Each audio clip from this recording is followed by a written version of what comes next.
Paqja me ju miq, ndjekës të këtij kanali dhe ju vëllezër dhe motra në Krishtin. Sot do flasim për mbretërinë e Perëndisë. Ky është mesazhi shpirtëror për sot. Së pari le të shohim çfarë është mbretëria e Perëndisë. Dhe vendi ku mund ta kuptojmë këtë të vërtetë shpirtërore dhe çdo gjë që Zoti dëshiron që ne të dimë është pikërisht në fjalën e Tij, në shkrimin e shenjtë, më saktë në librat e shkrimit të shenjtë që njihet si Bibla. Dhe aty do shohim që gjatë beslidhjes së vjetër, kombit perëndis të asaj kohe, ju premtuan kryesisht bekime toksore. Pra nuk kishte thuajse asnjë premtim se ata mund të merrnin pjesë në natyrën hyjnore të Perëndis. Ose le të themi të kishin një thesar në qiell, siç na thuhet në beslidhjen e re. Ose një jetë qiellore në tokë. Premtimet për ta në beslidhjen e vjetër ishin thuajse të gjitha toksore. Dhe si rrjedhoi, syt dhe zemrat e këtyre njerëzve ishin kryesisht të gjërat toksore. Si për shembull pronat, pasuritë, qoftë edhe familja. Pra këto shiheshin si bekime. Ndërsa ata që nuk kishin pasuri, prona, familje me radhë, shiheshin si nën mallkim. Pra këtë besonin dhe kuptonin besimtarët në beslidhjen e vjetër. Pra konkretisht flasim për kombin e hebrejve. Mëtej shohim një moment në historinë biblike, pikërisht një lloj ure, do thoja, ku kalohet, ose më saktë shpallet kalimi, faza ku do mbaronte kjo beslidhje e vjetër dhe do fillonte beslidhja e re. Dhe kemi pikërisht profetin e fundit të beslidhjes së vjetër, të njohur si Gjon Pagëzori, i cili pati predikuar popullit, duke i thënë pendohuni, sepse mbretëria e qiellit është pranë. Tani, para se të shkojmë te mbretëria, le të shohim fjalën pendes.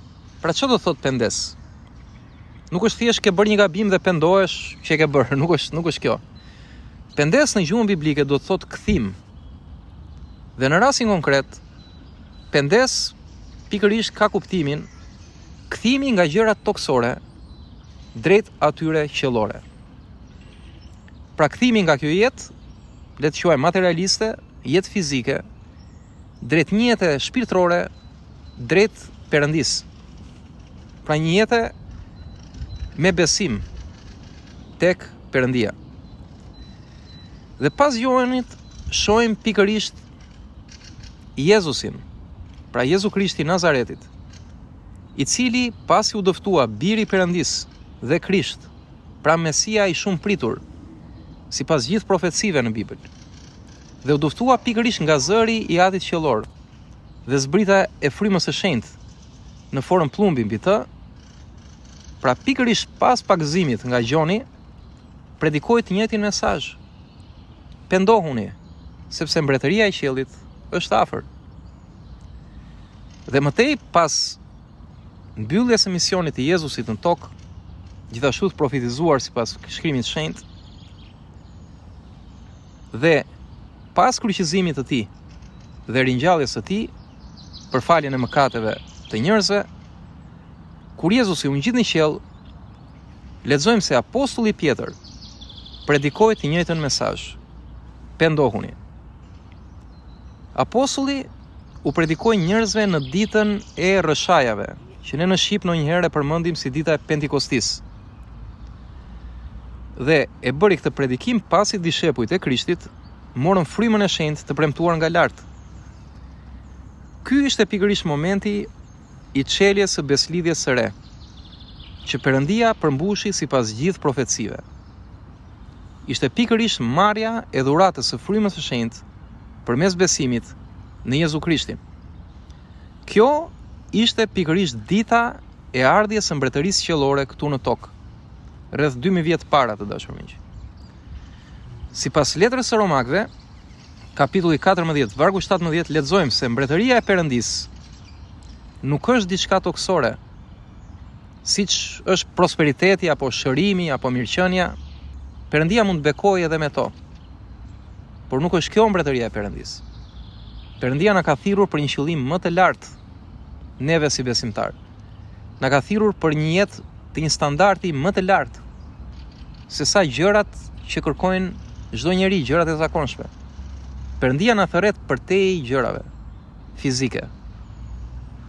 Na thërret pikërisht jo vetëm për të parë bekimet toksore. Na thërret të jetojmë në mbretërinë e tij. Dhe mbretëria e Perëndis është ajo që na shkruhet. Drejtësi, gëzim dhe paqe në frymën e shenjtë. Por çfarë do thotë drejtësi, çfarë do thotë gëzim dhe çfarë do thotë paqe në frymën e shenjtë? Drejtësia shohim në shkrimin e shenjtë që na jepet përsë larti. Flasim për drejtësinë e Perëndis.